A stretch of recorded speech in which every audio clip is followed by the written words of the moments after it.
광복이 이루어졌고 국내에서는 우리 힘으로 새로운 정부를 세우자고 조선건국준비위원회가 꾸려졌습니다. 서울에서 조선건국준비위원회를 이끌던 이는 여운형 선생이었습니다.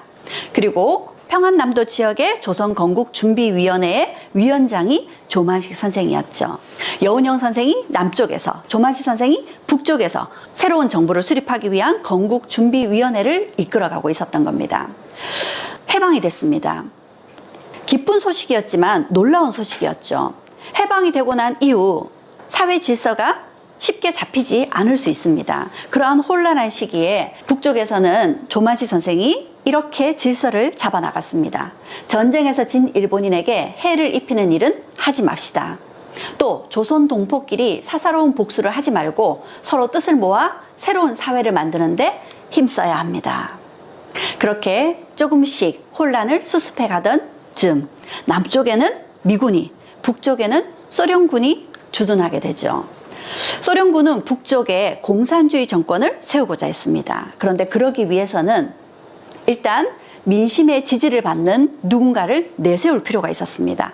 그래서 가장 먼저 내세우는 사람은 공산주의자가 아니라 민족주의 사람입니다.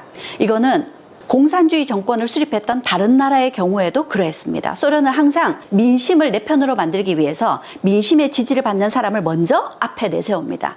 그러기 위해서 북한에 주둔했던 소련군은 조만식 선생을 내세우고자 했습니다. 조만식 선생을 내 편으로 만들어야 북한의 공산주의 정권을 세우기가 수월해지는 거죠. 이런 의도를 조만식 선생이 눈치챌 수밖에 없었겠죠. 조만식 선생은 기독교인이었고 또 공산주의에 반대하는 사람이었습니다. 그래서 공산주의 정당에 맞설 수 있는 조선민주당이라는 당을 결성하게 됐죠. 조만식 선생의 지지도가 높았기에 많은 사람들이 조선민주당에 가입을 했습니다. 또 1945년 12월에 신탁통치가 결정이 되었습니다. 조만식 선생은 신탁통치에 반대했던 거죠. 소련에 협조하지 않고 신탁통치에 반대했던 조만식 선생은 결국 감금되었습니다. 운신이 자유롭지 못하게 되었죠.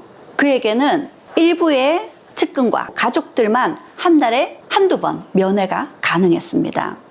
그의 부인은 세 번째 부인이었습니다. 자신의 제자이기도 한 부인이었기 때문에 한참 나이가 어렸죠.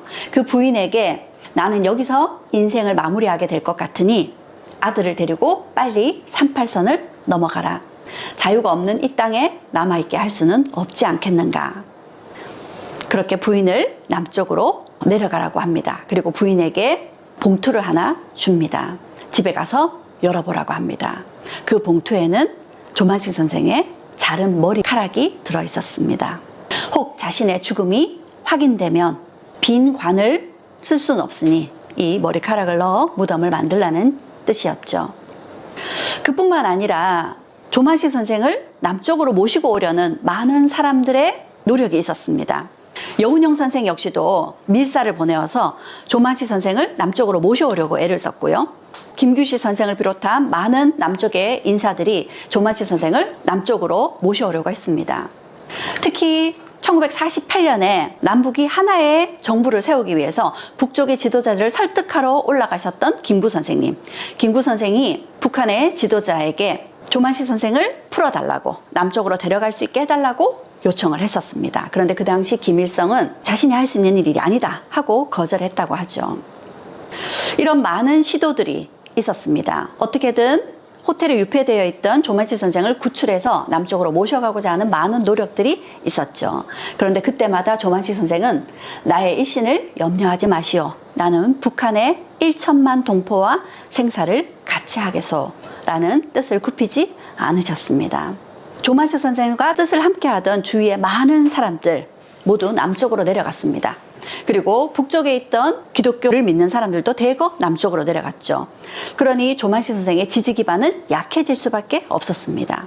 조만식 선생 역시도 자신의 측근들에게 이 북녘 땅에 남아있기를 원하지 않았습니다. 그 몫은 자신이 혼자 감당하겠다는 뜻이셨죠. 결국 조만식 선생의 세력이 약해질 수밖에 없었고 북한에는 조선민주주의 인민공화국이라는 공산주의 정권이 들어서게 됩니다.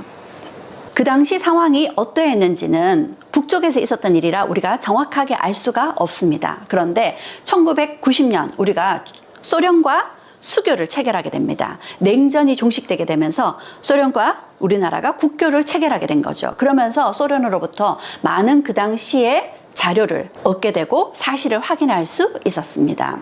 소련의 민정사령관 로마네코의 증언에 따르면요, 신탁 통치만 찬성하면 북한의 초대 대통령 자리를 조만시 선생에게 맡기고 김일성을 군부 책임자인 민족보위상에 각각 추대하기로 했었다고 합니다. 또 다른 증언에 따르면 지도부에서 줄곧 조만식을 초대 대통령으로 추대하자는 여론이 높았습니다. 그러나 그가 신탁 통치를 놓고 우리와 결별을 선언했죠. 지도부에서는 정권 초기에는 원로를 앞세워야 한다는 당의 방침 때문에 조만식 대신 김두봉을 원로로 추대했죠. 그러나 김두봉은 인민들의 신망이 조만식과 비교가 되지 않았습니다. 이렇게 조만식 선생이 만약 그 당시 소련에 협조했더라면 북한의 초대 대통령이 되었을지도 모르죠.